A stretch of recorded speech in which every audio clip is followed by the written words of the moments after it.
ஸ்ரீ பேச்சியம்மன் ஜோடி நேயர்களே அனைவருக்கும் வணக்கம். உங்கள் ஜோடியெல்லாம் ஒரு குமரன் பேசுகிறேன். 2024ஆம் ஆண்டு ஆனி மாதம் மீனராசிக்கு உண்டான பலன்களை பார்ப்போம். மீனராசிக்காரர்களுக்கு ஜென்மத்தில் ராகு, 12இல் சனி, 3இல் குரு, 4இல் சுக்கிரன், புதன், சூரியன்.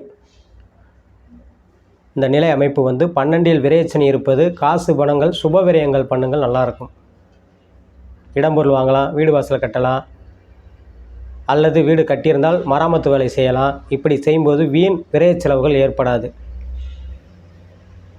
வேலை பார்க்கும் ஆண்களுக்கு வேலையில் ரொம்ப கவனமாக இருக்கணும்.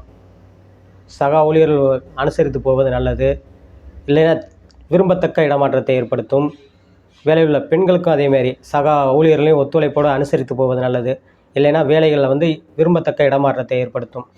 3இல் குரு இருப்பது சுபகாரியத்தை நடத்தி வைக்கும். மெயினாக திருமண வயதில் உள்ளவர்களுக்கு ஆண் பெண் இருபாலருக்குமே நல்ல திருமண வாய்ப்பத்தை ஏற்படுத்தும். இல்லை வயதானவர்களுக்கு பிள்ளைகளுக்கு திருமணத்தை முடித்து வைக்கக்கூடிய பாக்கியத்தை ஏற்படுத்தும். ஏன்னா 7ஆம் இடத்தை இங்கே குரு பார்க்குறாரு. 3இல் அமர்ந்து 7ஆம் இடத்தை குரு பார்க்குறாரு. பாக்கியஸ்தானை 9ஆம் இடத்தை பார்க்குறாரு. 11ஆம் இட லாபஸ்தானத்தை பார்க்குறாரு. சுயதொழில் புரிபவர்களுக்கு நல்ல லாபத்தை ஏற்படுத்தும். மெயினாக ராகு இருக்கிறாங்க ஜென்மத்தில். பரிவர்த்தனை அமைப்பில் இருக்க போகும்போது உங்களுடைய அமைப்புக்கு என்ன ரசாயன சம்மந்தப்பட்ட துறைகளும் எலக்ட்ரிக்கல் பொருள் சம்மந்தப்பட்ட துறைகளும் 4இல் இருப்பது. சுக்கிரன் புதன் இருப்பது எலக்ட்ரிக்கல் துறையில் அல்லது மோட்டார் வாகன சம்மந்தப்பட்ட துறையில் இருப்பவர்களுக்கு நல்ல முன்னேற்றத்தையும் மாற்றத்தையும் ஏற்படுத்தும். அதேமாரி அந்த துறையை சார்ந்தவர்கள் சுயதொழில் புரிவர்களுக்கு நல்ல லாபத்தை ஏற்படுத்தும். கட்டட சம்மந்தப்பட்ட துறைகள், வாகன சம்மந்தப்பட்ட துறைகள் அல்ல பயர் ஒர்க் சம்மந்தப்பட்ட துறைகளில் இருப்பவர்களுக்கு நல்ல முன்னேற்றத்தையும் மாற்றத்தையும் ஏற்படுத்தும். நல்ல லாபத்தையும் ஏற்படுத்தும். இந்த மீனராசிக்காரர்களுக்கு அரசு துறையில் இருப்பவர்களுக்கு நல்ல ஒரு மதிப்பு மரியாதை ஏற்படுத்தக்கூடிய யோகத்தை ஏற்படுத்தும். ஏன்னா பாக்கியஸ்தானத்தை குரு பார்க்குறாரு. அதனால் லாபஸ்தானத்தை குரு பார்க்கறதுனால அந்த மதிப்பு மரியாதை குறையாது உங்களுக்கு. மீனராசிகளை பொறுத்த வரைக்கும் வாகன போக்குவரத்தில் கொஞ்சம் கவனம் தேவை. யாருக்கும் ஜாமீன் கையெழுத்து போடக்கூடாது.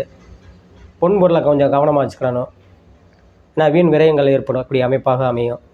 அதனால் அந்த பொன்பொருளை ஏதோ ஒரு சூழ்நிலையில் வைத்த கூட இடம் பொருளை போட்டு வீடு வாசலை கட்டுவது நல்ல சிறப்பான யோகமாக இந்த மாதம் இருக்கும். ஆனி மாதம் மீனராசிக்காரர்களுக்கு நல்ல மாற்றத்தை ஏற்படுத்த பெருமாள் கோயிலுக்கு போவதும் ஆஞ்சநேயர் வழிபாடு பண்ணுவதும் வெகு சிறப்பாக இருக்கும். விளக்கு போடுங்க. எந்த கோயில் போனால் விளக்கு தான் போடணும். விளக்கு போட்டு வாங்க, 2 விளக்கு போடுங்க. 2 விளக்கு போட்டு அர்ச்சனை செய்யுங்க. துளசி வாங்கி அர்ச்சனை செய்யுங்க. ஆஞ்சநேயருக்கு துளசி வாங்கி அர்ச்சனை பண்ணுறது வெகு சிறப்பான மாற்றத்தை ஏற்படுத்தும். இந்த மாதம் அமையும். வாழ்க வளமுடன். உங்களிடம் விரைவுறுவது ஜோதிடர் குமரன். நன்றி.